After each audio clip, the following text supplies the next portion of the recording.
Alors, bonjour à tous, je vais vous parler, moi, de l'économie de la cybersécurité en Israël, mais avant de rentrer dans le vif du sujet, je vais vous donner quelques chiffres, juste pour ceux qui n'ont pas d'idée de manière générale, qui ne connaissent pas la vitalité de l'économie israélienne de manière générale et en particulier sur la cybersécurité.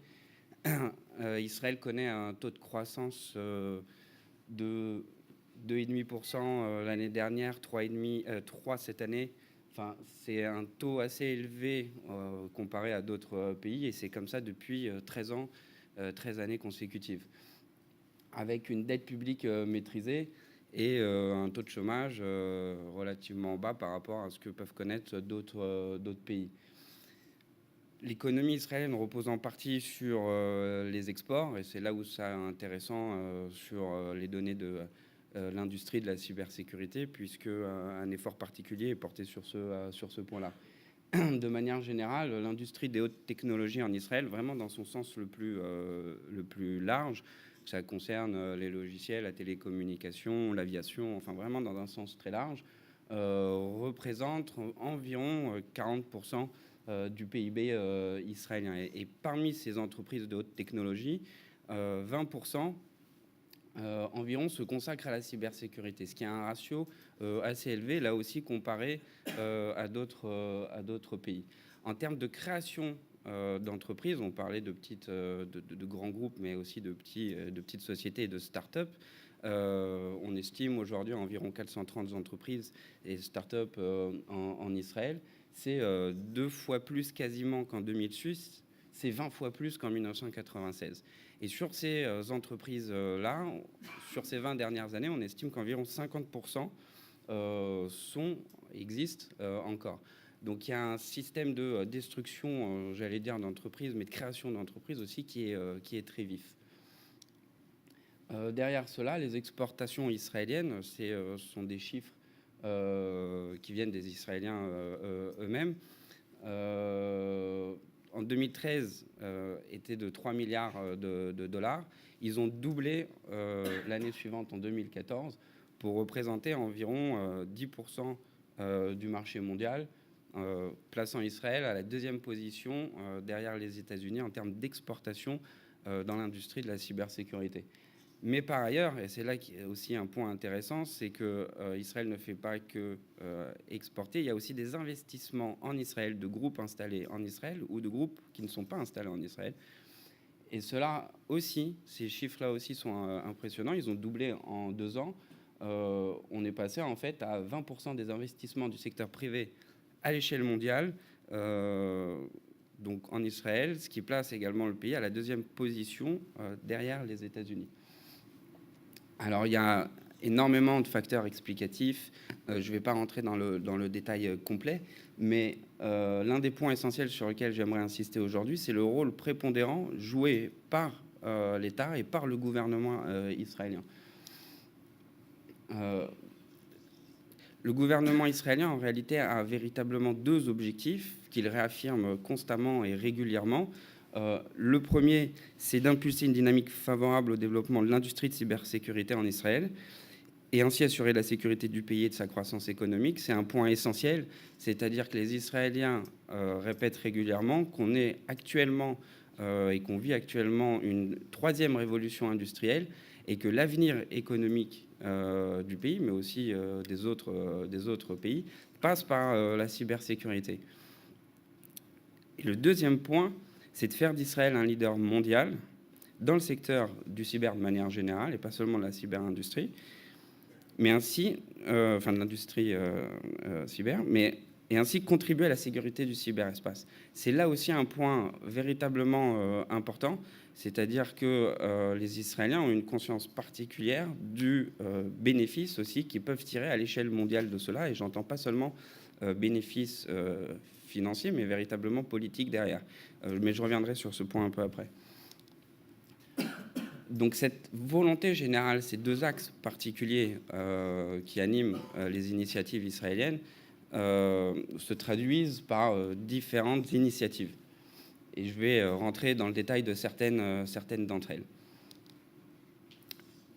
La première chose et les premières mesures, notamment, qui ont été prises à partir du moment où ce secteur s'est véritablement développé de manière conséquente, ça a été la mise en place d'organismes centraux de manière à, d'une part, encadrer cette activité, mais aussi continuer, soutenir la croissance et la création d'entreprises et les initiatives en Israël.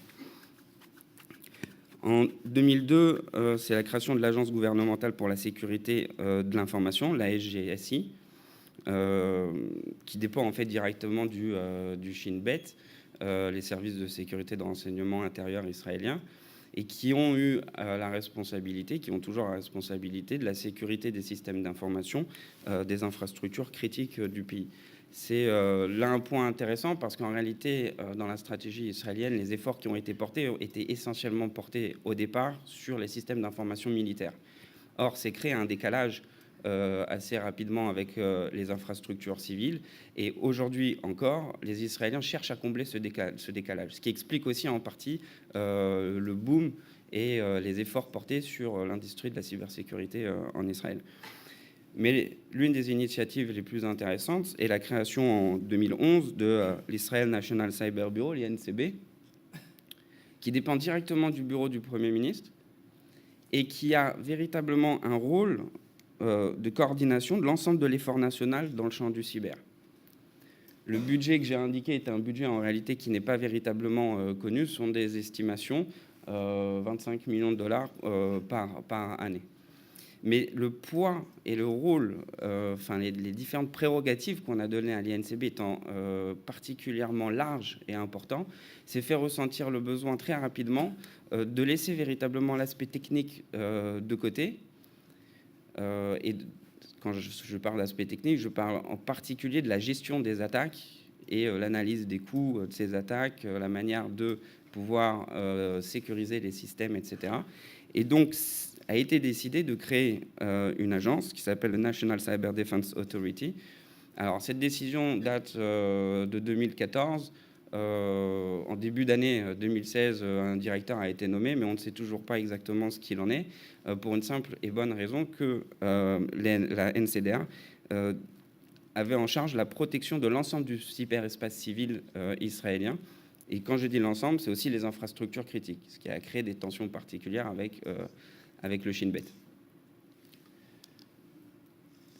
Parallèlement à cela, donc, ce même processus, en réalité, se retrouve au sein de l'armée. Alors, il serait intéressant, et ce n'est pas mon propos aujourd'hui, de s'attarder sur les initiatives de l'armée israélienne, mais de manière générale, ce que je voulais souligner notamment, c'est la création en 2012 d'une administration centrale du cyber au sein du ministère de la Défense, dont le rôle est d'encadrer et de coordonner les partenariats entre l'armée, les services de sécurité, mais aussi les entreprises privées. Et c'est un point essentiel parce que en Israël, la porosité et la séparation, en réalité, entre le monde militaire et le monde civil n'est pas marquée. Et au contraire, il y a énormément de relations entre les deux pour la simple et bonne raison que beaucoup de personnes qui ont servi au sein de l'armée sont après des entrepreneurs dans cette industrie. Mais je reviendrai aussi sur cet élément-là. Le deuxième élément que je voulais souligner, c'est une volonté au sein de l'armée israélienne de remettre à niveau les différents officiers de l'armée et de les former sur les enjeux du cyber de manière générale, tout en diffusant les pratiques et les outils cybernétiques à d'autres unités de manière plus large. Et pas uniquement les unités spécialisées, mais aussi les unités plus classiques, notamment le génie militaire.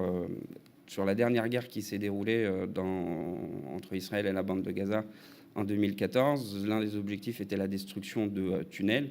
Ils ont employé une unité spécialisée qui, elle, utilisait des robots pour détecter ces tunnels et pour savoir si il était possible de les détruire.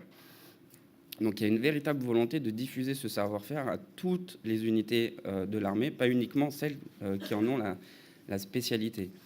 Pourquoi je vous dis ça? Parce que derrière, ça a un impact, étant donné que l'ensemble des Israéliens, enfin la grande majorité, passe par l'armée que ce soit homme ou femme. Et donc chacun est sensibilisé dès cette période à la question et aux enjeux du cyber.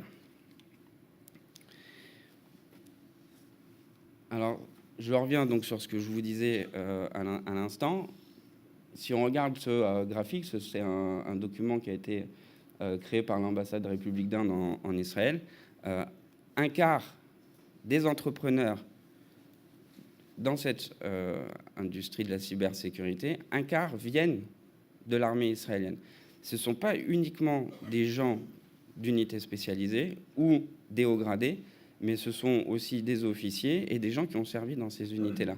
Donc c'est un processus véritablement important à souligner lorsque l'on évoque Israël et lorsque l'on pense à l'industrie de la cybersécurité en Israël.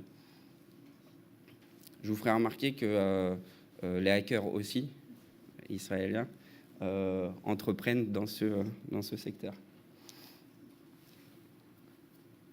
Alors, pour revenir au rôle joué par l'État et par le gouvernement israélien, il y a un certain nombre de mesures d'incitation qui sont mises en place et de réglementation favorables à la création d'entreprises et à l'innovation dans ce secteur. Mais le point sur lequel je voulais insister, c'était notamment la question des financements et de la recherche et développement. De manière générale, en 2013, c'est 125 millions de dollars qui ont été injectés dans ce secteur, dans la recherche et développement, dans le secteur privé. Ce sont des financements importants qui sont véritablement dispersés à droite et à gauche et parfois beaucoup plus ciblés. Et c'est le cas notamment de deux programmes que je cite ici, KIDMA et Massad, qui avaient chacun un objectif très particulier.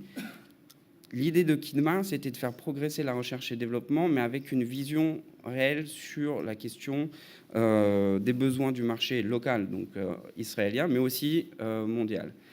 Alors que Massad est un programme qui s'intéresse à la recherche et développement, mais de produits qui peuvent servir aussi bien l'armée que le civil.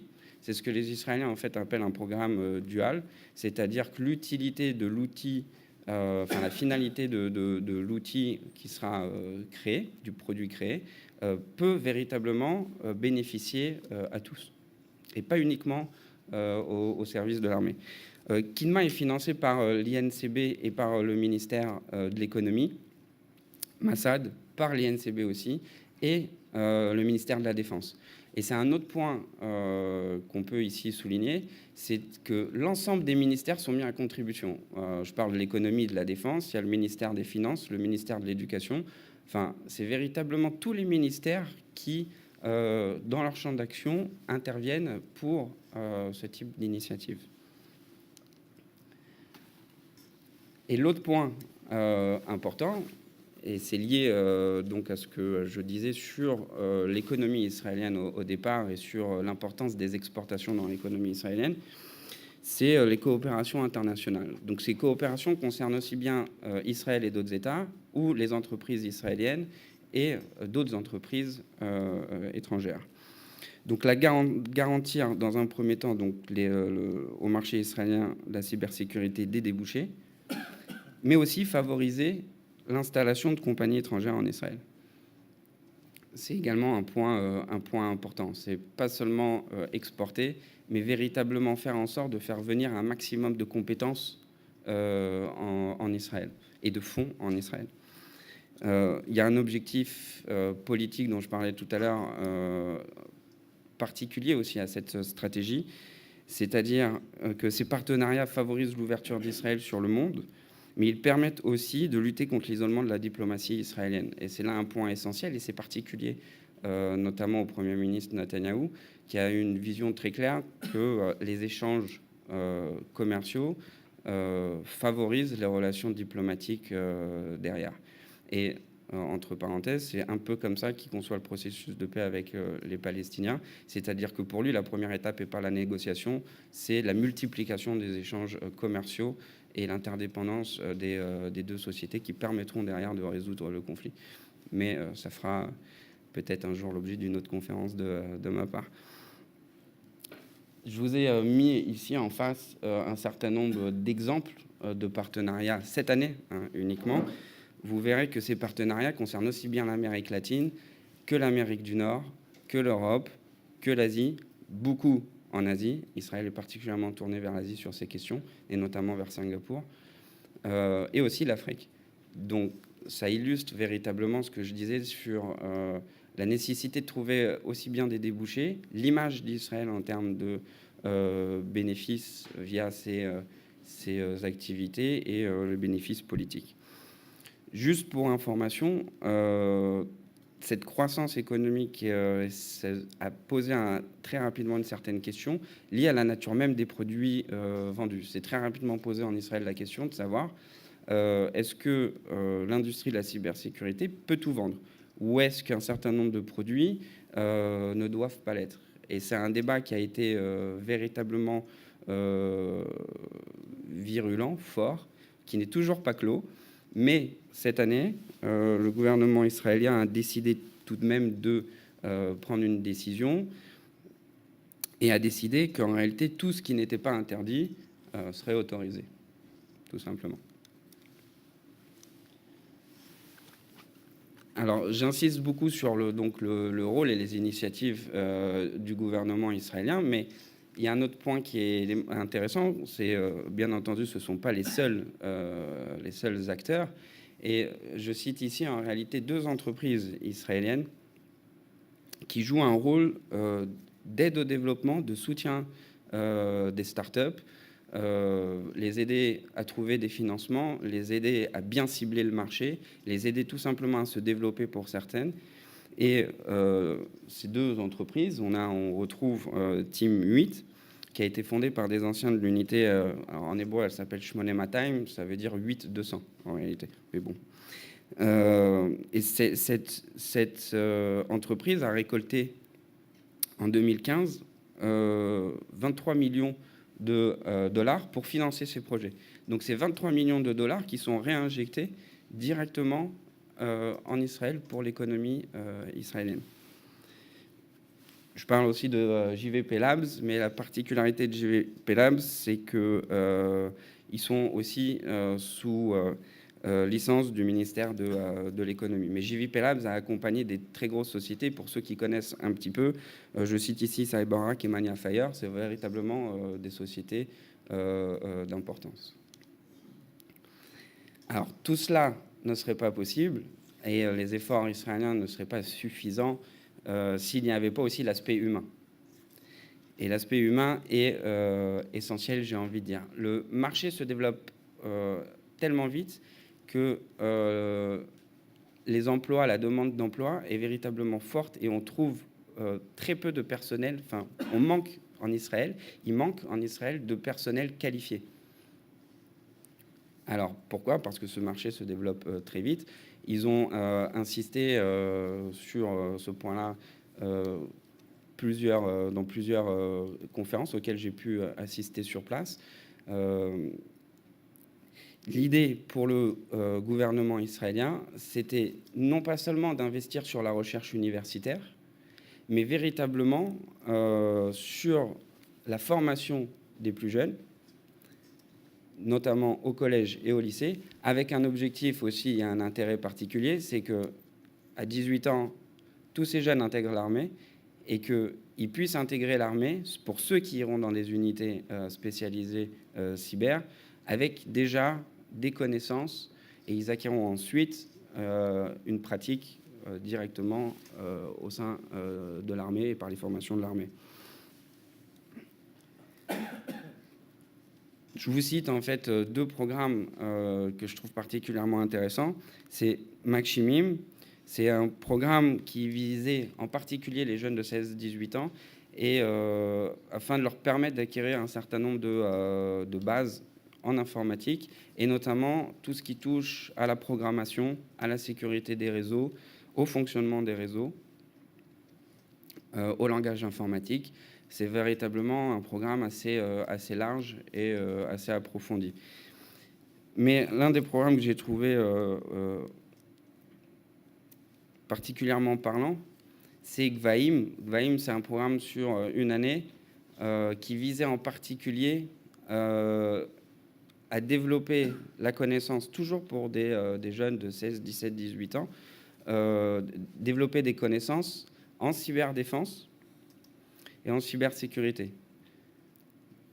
Et la fin du programme s'est terminée par un challenge qui était pour les Israéliens qui participaient à ce programme de neutraliser les serveurs des autres étudiants tout en protégeant les siens. Il y a donc un aspect offensif et défensif.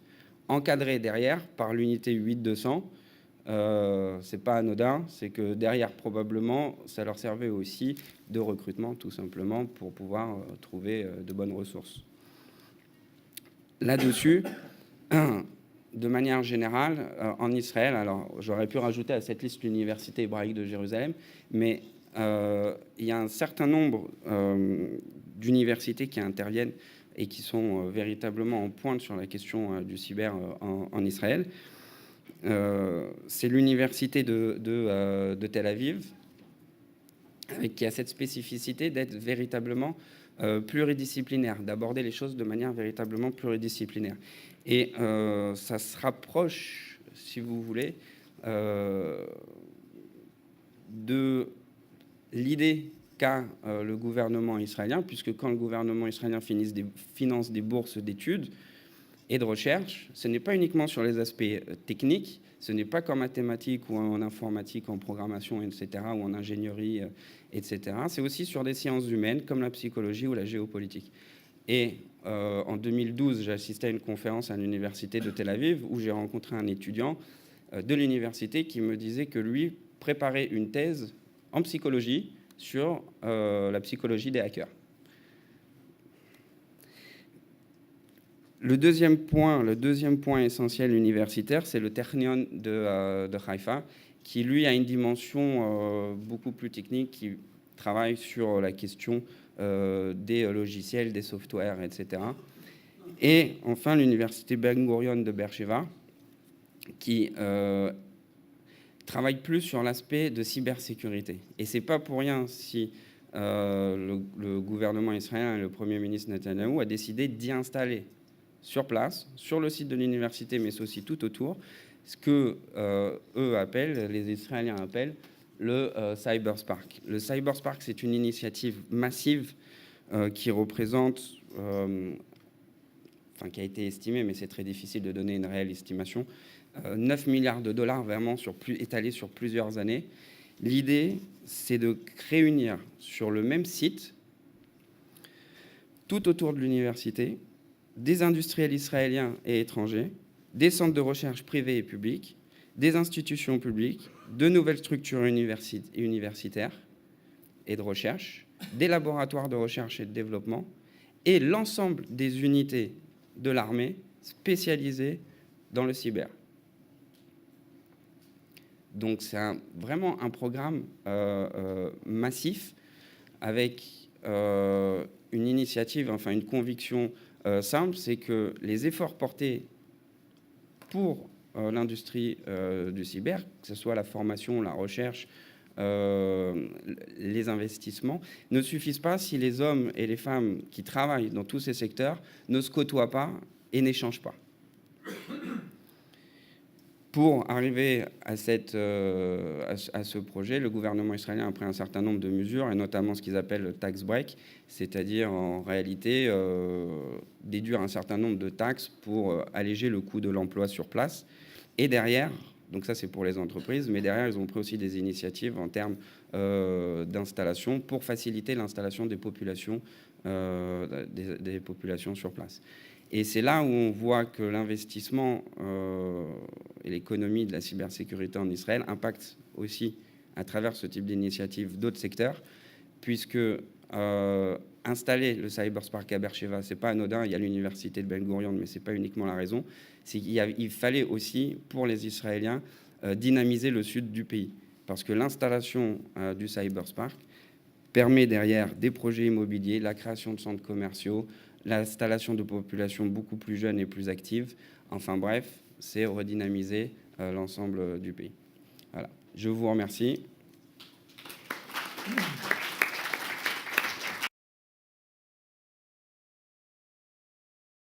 Merci Olivier Danino pour cette présentation. Alors avant de tous vous jeter sur le buffet, on va vous prendre quelques minutes pour des questions-réponses sans doute. Je vais peut-être justement me permettre une première pour lancer le débat, si je vous donne la parole. À Olivier Danino, on comprend bien qu'Israël, il y a tout un écosystème finalement industriel, économique, etc., qui est développé autour de la question de la cybersécurité. Mais est-ce que c'est l'histoire du cordonnier, vous savez, qui est toujours le plus mal chaussé? Est-ce que ça se traduit concrètement par des faits pour Israël même, ses réseaux? Est-ce qu'ils sont aussi la sécurité est mieux garantie finalement dans cet État que dans d'autres? Est-ce qu'il y a des meilleurs résultats en fait en termes cyber, bien sûr? Alors, de manière générale, je sais pas si...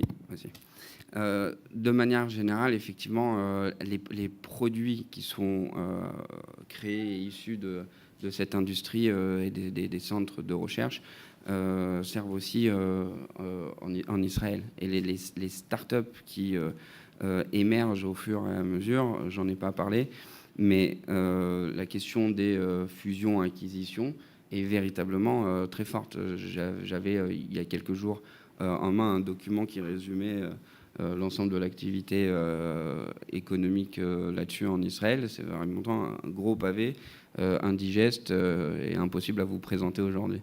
C'est véritablement massif, ce qui reflète aussi une certaine efficacité dans le travail qui est mené, les produits en termes de cybersécurité qui sont proposés.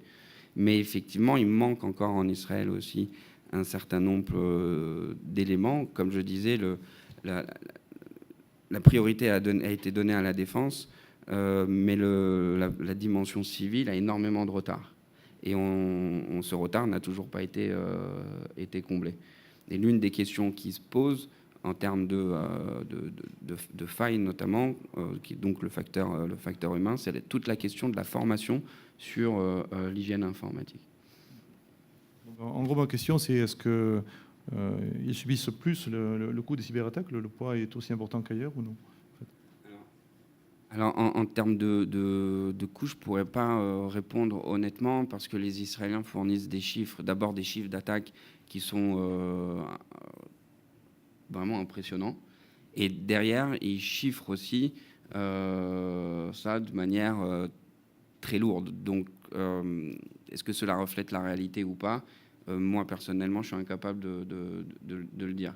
Mais par contre, ce qui est intéressant, c'est que dans toutes les conférences auxquelles j'ai assisté en Israël, ou de grands rendez-vous internationaux, il y a très souvent un représentant de banque, et notamment de Banque Hapoalim, par exemple, banque israélienne, qui vient parler de cas concrets qui leur sont arrivés. Donc ils sont très ouverts à la communication sur ces sujets. Oui, question dans la salle. J'ai une question courte pour M. Berthier. Vous avez défini l'intelligence artificielle. Est-ce que vous pourriez donner votre définition de l'ubérisation? Alors, l'ubérisation, c'est une partie de désintermédiarisation et de raccourci aussi dans la chaîne d'action, de simplification. Alors, je ne parle pas d'Uber en particulier, par rapport au taxi, c'est un terme plus générique, plus abstrait. En fait, une petite révolution fonctionnelle dans ce qui est établi jusqu'à présent. Enfin, c'est dans ce sens-là que je l'ai utilisé. C'était aussi pour être un peu provocateur. Je n'avais pas envie de mettre c'est la fin de l'expertise humaine ou une part des experts humains qui laissent leurs activités à la machine. Un transfert d'activité de l'expertise humaine vers la machine. C'est en ce sens-là qu'il faut le voir. Ça va très vite aussi. Il y a aussi cette composante de vitesse d'évolution. Merci, monsieur Berthier, pour ce complément. Justement, je voulais réagir à ça. J'avais deux remarques.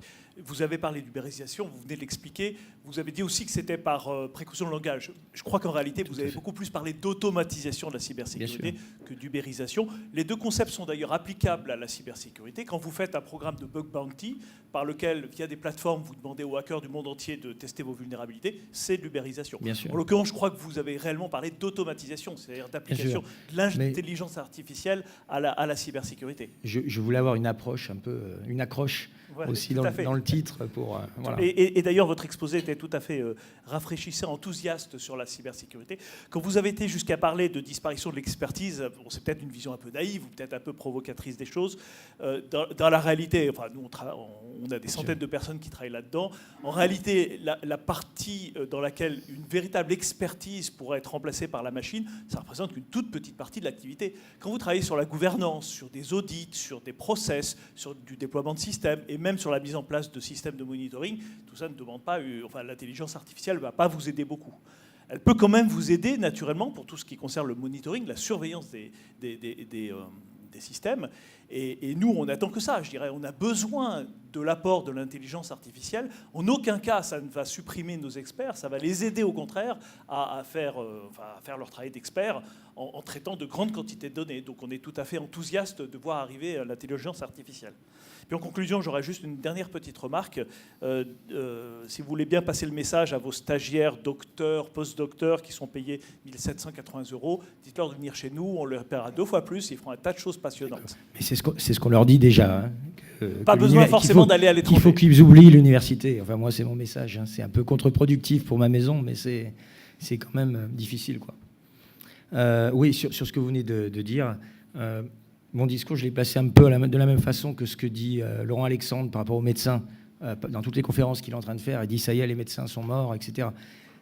C'est volontairement provocateur, mais derrière, il y a quand même une idée force qui est là, et c'est quand même dans l'esprit, notamment du côté américain, du côté de la DARPA. L'idée, c'est de faire des économies d'échelle dans tout ce qui est cybersécurité et de remplacer quand même une partie de l'expertise et de la remplacer vite par des systèmes. Le système CGC, c'est vraiment... ça remplace ce que des experts humains sont en train de faire, enfin faisaient jusqu'à présent. Donc c'est vraiment le pas supplémentaire vers ça. C'est une tendance. Pour l'instant, ce n'est pas en production, mais ça va l'être rapidement. Et quand la DARPA injecte, là, elle a donné 4 millions à la première équipe et plusieurs millions aux suivantes. Mais derrière, les contrats qui sont signés sont gigantesques parce qu'ils croient vraiment à leur plateforme et les systèmes de bug hunting. Et ça va rapporter, ça va améliorer la qualité globale des codes. Et ça va rapporter en temps d'expertise, en temps de passage de lecture d'un code par, je sais pas moi, une équipe de 20 ou 30 développeurs, ça va être énorme, c'est gigantesque. C'est la même chose, c'est la même révolution qui se passe dans le trading haute fréquence. Sur une minute, un trader humain va pouvoir passer N ordres, alors qu'un système de HFT va pouvoir en passer des dizaines de milliers. Donc on est vraiment dans aussi une économie sur l'échelle et sur la rapidité de scan et de choses comme ça.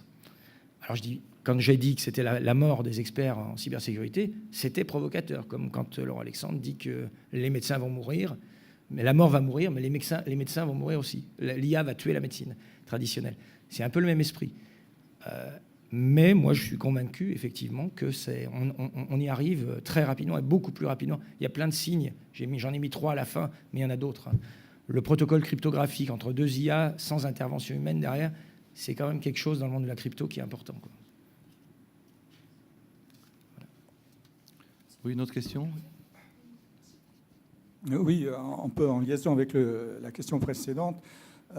Il me semble qu'il faut quand même éclaircir le lien qu'il peut y avoir entre l'intelligence artificielle, le réseau de neurones statistiques, mathématiques, et puis l'intelligence artificielle ancienne, symbolique, règles, etc. Parce qu'il semble difficile, ou on comprend mal, comment des réseaux de neurones peuvent travailler sans avoir en amont un terrain qui est bien symbolisé, bien représenté, et puis en aval un autre terrain bien représenté, bien symbolisé, et pour récupérer les résultats. Un réseau de neurones ne peut pas répondre simplement... Enfin, un réseau de neurones ne va pas en entrée d'un autre réseau de neurones, il va finalement devant des gens, de même, comme vous disiez que il faut que le réseau, la topologie des ordinateurs d'une installation soit bien décrite. Ça, ce n'est pas le boulot des réseaux de neurones. Donc comment se fait le mélange, nécessaire à mon avis, au-delà de la mode aujourd'hui sur les réseaux de neurones, entre, disons, l'informatique symbolique et l'informatique statistique? L'intelligence artificielle symbolique et l'intelligence artificielle neuronale, statistique. Ça, je pense que ce sont des boîtes comme Google Brain qui travaillent là-dessus depuis au moins 4 ou 5 ans et qui ont réussi. C'est ce qui a fait sortir les réseaux de neurones des années 60-70 où ils vivotaient. Il y a eu des... Bon, tu le sais très bien d'ailleurs, sûrement mieux que moi, mais il y a eu toute une période où le réseau de neurones, c'était une belle construction, mais on se disait, bon, en termes d'efficacité, c'est pas encore ça. Là, il est couplé maintenant avec d'autres choses, avec le renforcement, avec plein de techniques, du deep learning, ce que Facebook fait très bien, ce que Yann LeCun fait aussi superbement chez eux. Maintenant, ça devient efficace. Ceux qui ont été implémentés par Google Brain pour le processus cryptographique, ça marche. C'est vraiment...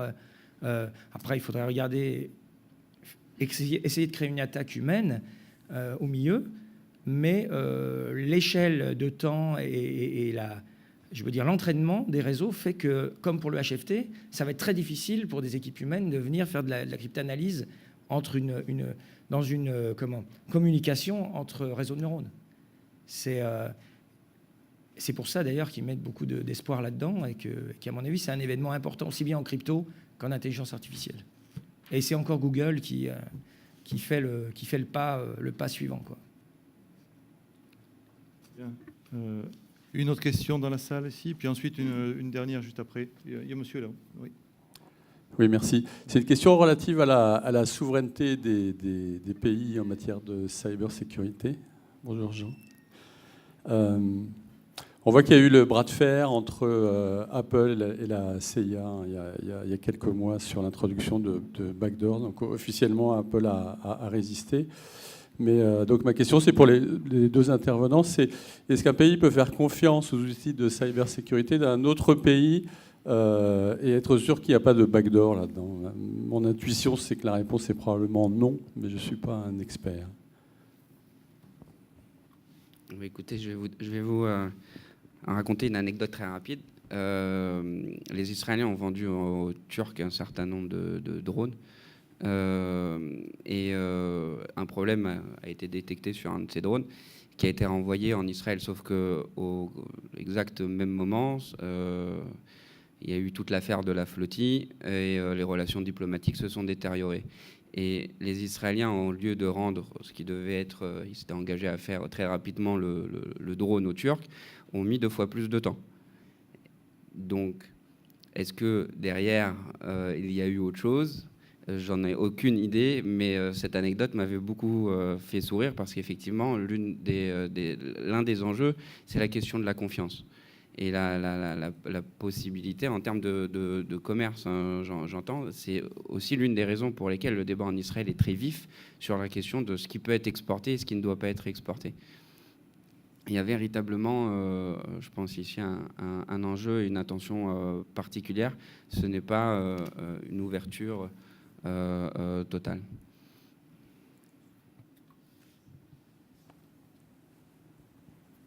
Oui, moi j'ai une question sur l'intelligence artificielle. Vous nous avez fait un exposé en effet très, très intéressant, mais on a un point de vue. On a le point de vue, j'ai envie de dire, des gentils, enfin de ceux qui communiquent.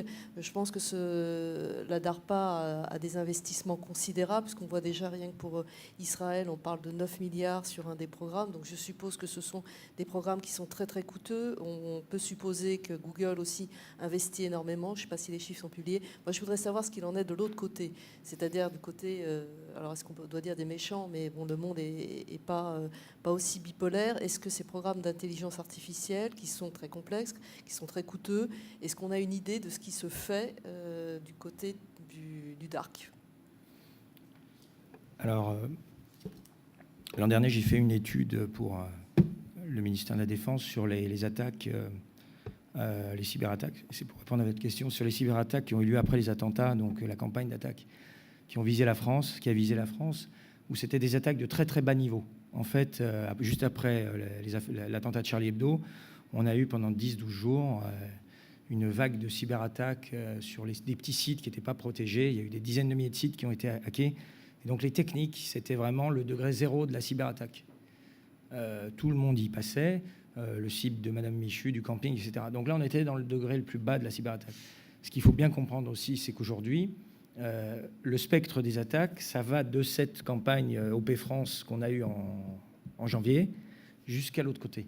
C'est-à-dire pour des APT, vous avez, pour des attaques de haut niveau, vous avez moins de personnes, mais le gain espéré étant plus important, on va mettre plus d'efforts dans l'attaque. Et sachant que toutes les plateformes d'IA, l'apprentissage, est aujourd'hui en libre accès. Google a toujours la même stratégie, mais qui est suivie par Amazon. Vous avez TensorFlow, qui est par exemple la plateforme. Google a développé ces milliers d'heures de ses meilleurs ingénieurs en deep learning et a tout balancé en libre sur TensorFlow. Pourquoi faire? Pour imposer sa norme, sa propre norme, pour que les futurs développeurs viennent chercher des briques développées par Google dans leur propre réseau de neurones, dans leur propre système de deep learning, et être plus ou moins captifs à ce niveau-là. Le tout gratuitement. Amazon a tout à fait compris la stratégie, est en train de faire pareil. IBM Microsoft sont en train aussi de se lancer là-dessus, avec un peu de retard. Mais donc il y a une très forte concurrence, mais qui fait qu'on livre de l'algorithmique de très haut niveau en libre service. Donc ça, à la limite, des gens mal intentionnés, mais il faut quand même qu'ils soient d'un niveau, qu'ils aient une culture scientifique quand même de bon niveau, c'est en libre service. C'est-à-dire que faire de l'UBA inversé ou de l'extérieur, c'est plus difficile, mais on peut le concevoir. Et le niveau global des attaques, la complexité du niveau d'attaque va augmenter. Il y aura toujours des attaques de bas niveau, mais globalement, le niveau, les systèmes augmentant aussi en efficacité, les attaques de bas niveau vont diminuer et le niveau global des attaques va augmenter et on va aller vers une complexification des attaques. Donc cette IA, elle est disponible en protection, en défense, mais elle est disponible aussi en attaque et elle va être utilisée par les États, évidemment qu'elle va l'être, mais par des structures de hackers, notamment des hackers financiers. Il n'y a aucune raison qu'elle ne le soit pas.